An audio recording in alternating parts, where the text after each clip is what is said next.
5000 போட்டு விட்டா அவளை சிரிக்கி ஓட்டு போட்டுருவாங்க. எண்ணம் அவளை சிரிக்கி ஓட்டு போட்டுருவாங்க. அவளை சிரிக்கி ஓட்டு போட்டுருவாங்க. எண்ணம் அவளை சிரிக்கி ஓட்டு போட்டுருவாங்க. உனக்கு நீங்க பாத்துக்கோங்க.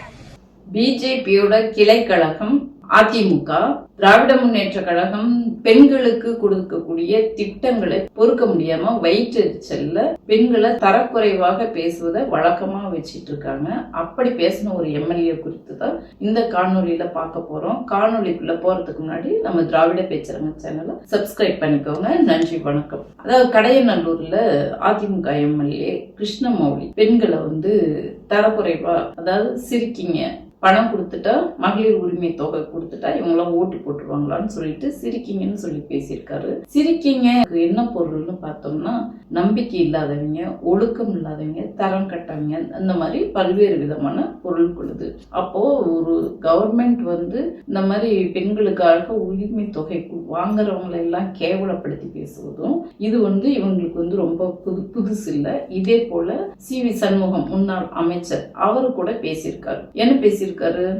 நீங்க இலவசமா பொண்டாடிங்களை கூட இனிமேல் கொடுத்துருவாங்க அப்படின்னு சொல்லி பேசியிருக்காரு.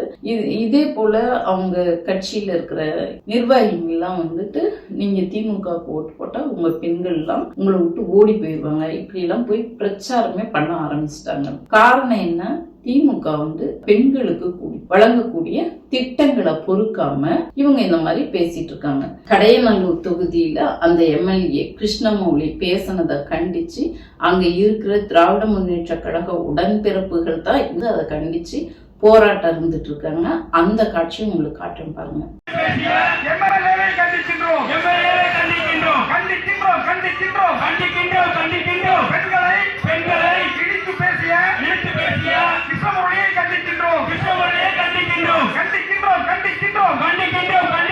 மகளிர் உரிமை தொகை பெறும், மகளிர் உரிமை தொகை பெறும், மகளிர் உரிமை தொகை பெறும், மகளிர் உரிமை தொகை பெறும் பெண்களை இழிவாக பேசிய எம்எல்ஏ கிருஷ்ணமூர்த்தியை கண்டிக்கின்றோம். எம்எல்ஏ கிருஷ்ணமூர்த்தியை கண்டிக்கின்றோம். இப்போ கலைஞர் தான் பெண்கள் படிக்கணுன்றதுக்கோசரம், ஆரம்ப கல்வியாக முடிக்கணுன்றதுக்கோசரம் 8வது 10ஆம் வகுப்பு பாஸ் பண்ணாக்க திருமண உதவி திட்டம்னு ஒண்ணு கொண்டுகிட்டு வந்தார், உதவி தொகைன்னு ஒண்ணு கொண்டுகிட்டு வந்தாரு. அதன் மூலமா தான் பெண்கள் படிக்கவே வந்தாங்க. அதே போல கலைஞர் தான் அப்ப சொத்துல பெண்களுக்கும் சம உரிமை என்று அந்த சட்டத்தை இயற்றினாரு. மகளிர் சுய உதவி குழு அமைச்சர். அதை தொடர்ந்து நம்முடைய முதல்வர், திராவிட மாடல் முதல்வர் அவர்கள் பெண்களுக்காக பல்வேறு திட்டங்களை வழங்கி வர்றார். அதாவது கலைஞர் மகளிர் உரிமை தொகை திட்டம், பள்ளி செல்லும் குழந்தைகளுக்கு காலை உணவு கொடுத்து பெண்களோட சுமைகளை குறைச்சாரு. அதே போல கட்டணம் பேருந்து பயணம் கொடுத்து கிராமத்துல இருக்கிற பெண்களை நகரத்தை நோக்கி வேலைக்கு பயணிக்க வச்சாரு. அவங்களுடைய குடும்ப சுமைகளை நம்ம முதல்வர் குறைக்கிறாரு. அதே மாதிரி வேலை வாய்ப்புகள், தோழி விடுதிகள், வேலைக்கு போகும் பெண்களுக்கு தோழி விடுதி ஏற்படுத்தி கொடுக்கிறாரு. வேலைக்கு போகும் தொழில் செய்யணுன்ற பெண்களுக்கு தொழில் முனைவோர் வரத்துக்கு கடன் கொடுக்கிறாரு.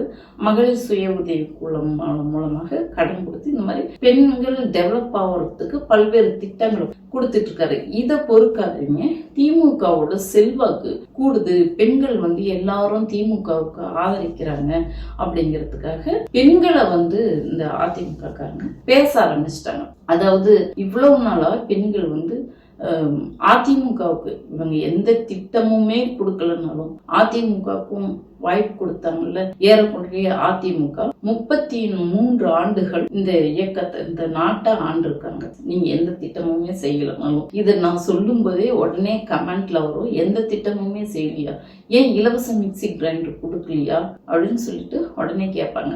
ஆமா, இலவச மிக்சி கிரைண்டர் கொடுத்தீங்க. எதுக்கு கொடுத்தீங்க? பெண்கள் சமையல் அறைக்குள்ளேயே இருக்கணுன்றதுக்கோசரம் அந்த சமையல் வேலையை எளிமைப்படுத்தத்தான் கொடுத்தீங்க. பெண்களுக்கான அந்த எம்பவர்மெண்ட் திட்டம், அவங்களுடைய திறமையை வளர்த்துக்கிறதுக்கு என்ன திட்டம் அதிமுக கொடுத்திருக்கு. அது உடனே சொல்லுவாங்க, ஸ்கூட்டி வாங்கி மானியத்துல கொடுத்தமே. அது ஏழை எளிய பெண்களுக்கு இல்லையே, ஸ்கூட்டி ஓட்டுறவங்க எல்லாம் நல்லா படிச்சவங்க, வேலைக்கு போகக்கூடிய வசதி வாய்ப்புகள் உள்ள பெண்கள் தானே ஸ்கூட்டி ஓட்டுவாங்க, அவங்களுக்கு தானே கொடுத்தீங்க.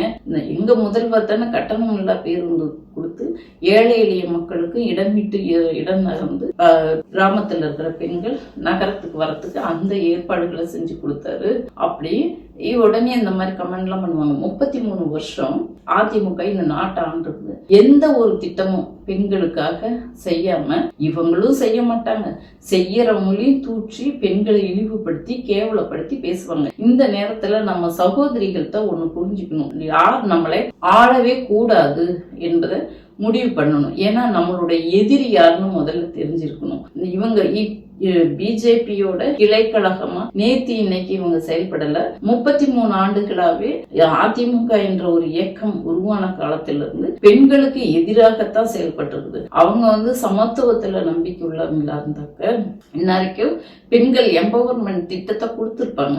அதிமுக ஆண்ட 33 ஆண்டுகள்ல பெண்களுக்கான எம்பவர்மெண்ட் வளர்ச்சி திட்டங்கள் ஒண்ணு கொடுக்கல. அப்போ பிஜேபி கொள்கையும் அதிமுக கொள்கையும் இணைஞ்சு போவதனாலதான் அவங்க கூட கூட்டணி வச்சு பெண்களுக்கு எதிரான இந்த சதி வேலைகளை அதிமுக காரங்க தொடர்ந்து செஞ்சிட்டு இருக்காங்க.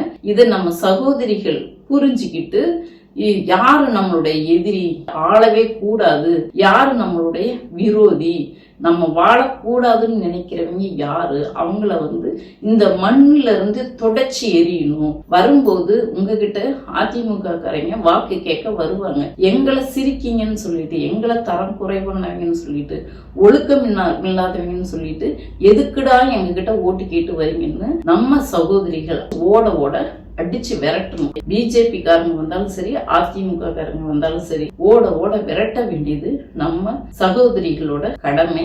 அதே நேரத்துல நம்மளை ஆதரிக்கக்கூடிய பெண்களை அடுத்த கட்டத்துக்கு எடுத்து செல்லக்கூடிய இந்த அரசாங்கம் தொடர்ந்து முதல்வர் வருவதற்கு ஒன்றாக நம்ம சேர்ந்து உழைக்க வேண்டும் என்று இந்த நேரத்தில் கேட்டுக்கிறேன். நன்றி, வணக்கம்.